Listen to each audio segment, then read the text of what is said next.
Hi friends, Civic Glass Meritage. I thought maybe you'd all like to see what I've been doing with the bottles you've been so kind enough to save for me. Right now I have to do it by hand because I need a 10-inch wet saw and kind of pricey. But anyway, this is the process. Let me get you down here. Okay. Basic wine bottle. Thank you very much. Whoever saved it for me, I don't remember. This is my cutter. This goes into the neck of the bottle. And this is the cutting end of the cutter. It's a carbide wheel.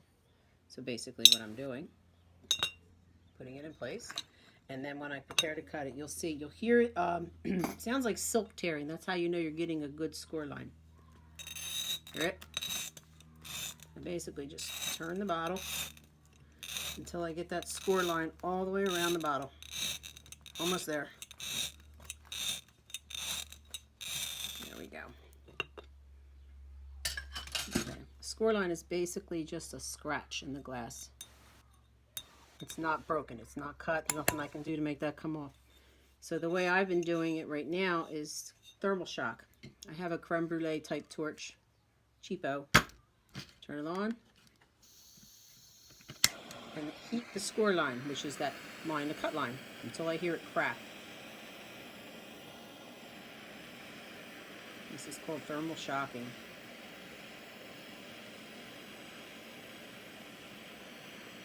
Come on, you can do it. Ah, there it is. Alright. You can hear it still cracking. Now from here, there's a couple different ways I can do this. I can either use a simple glass cutter and use the ball end to gently tap it. Sometimes that works. Ah, it's going to work. Another way is to thermal shock some water. Ooh. I heard it sizzle. It should pop right off. Ah, it's going to make a liar out of me. There it is, there it is, there it is. So I'm left with a cut edge. Okay. Some more bottle bottoms. All right, that's step one. Step two, adjust the cutter to higher. There's two little wing nuts here. I usually go to about the shoulder of the bottle. Come on. Tighten everybody back up. Same thing, you're going to hear like silk tearing. I hope this works for you guys. I'm not always successful. I waste more than I use.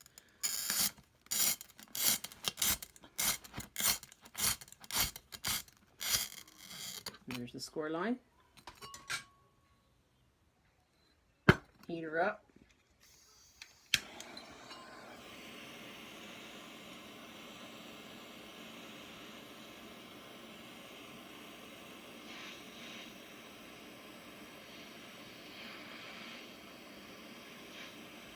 Come on, snap, snap. There it is. All right.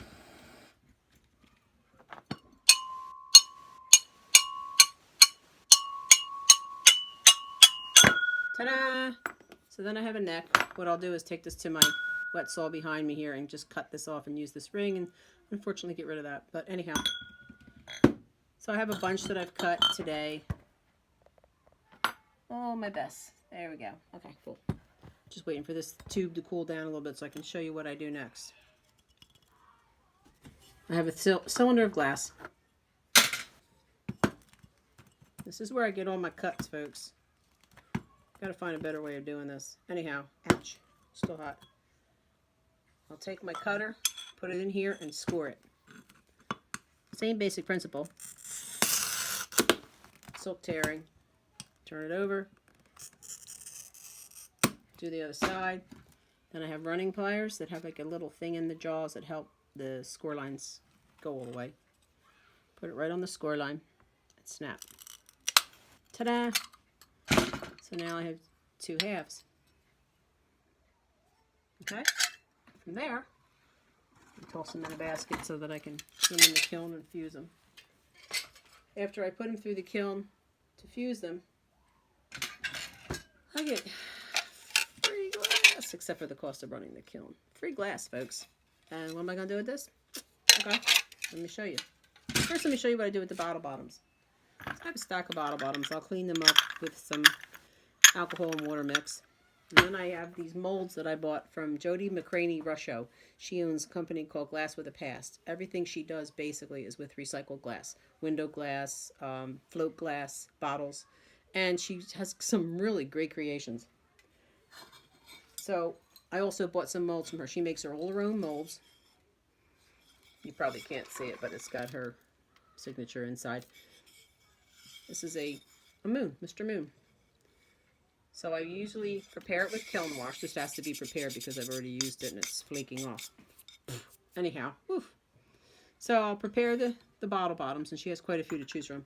And then slump it. It'll come out flat like those flat sheets I just showed you.